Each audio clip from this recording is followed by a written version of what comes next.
বলা সহজ, করা নয়। এমন রূঢ় জবাবই এসেছে ভারতের ক্রিকেট বোর্ডের কাছ থেকে।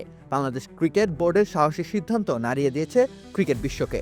দোলাচলের মুখে পড়ে গেছে ভারতের টি-20 বিশ্বকাপের আয়োজন, কেননা ভারতে খেলতে অস্বীকৃতি জানিয়েছে বাংলাদেশ ক্রিকেট বোর্ড। সেই সাথে ভেন্যু পরিবর্তনের জন্য আইসিসির কাছে চিঠি পাঠাবে বিসিবি। এর পরিপ্রেক্ষিতে board of control for cricket in India এখন পর্যন্ত আনুষ্ঠানিকভাবে কোনো বিবৃতি দেয়নি। তবে নাম প্রকাশে অনিচ্ছুক এক ভারতীয় বোর্ড কর্তা জানিয়েছেন, চাইলেই ভেন্যু পরিবর্তন করা সম্ভব নয়।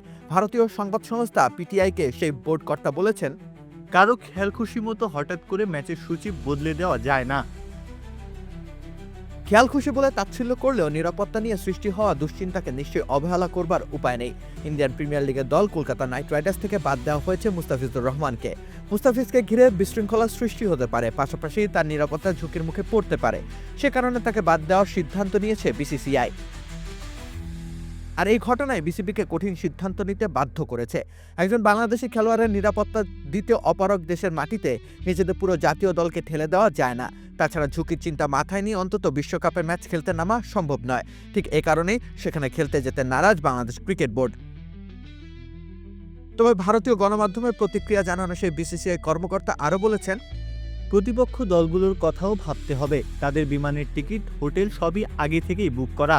আবার প্রতিদিন 3টি করে ম্যাচ থাকে, যার মানে একটি ম্যাচ শ্রীলঙ্কায় অনুষ্ঠিত হয়। সম্প্রচার দলের বিষয়টাও আছে, তাই কাজটা বলা যত সহজ, করা ততটা সহজ নয়।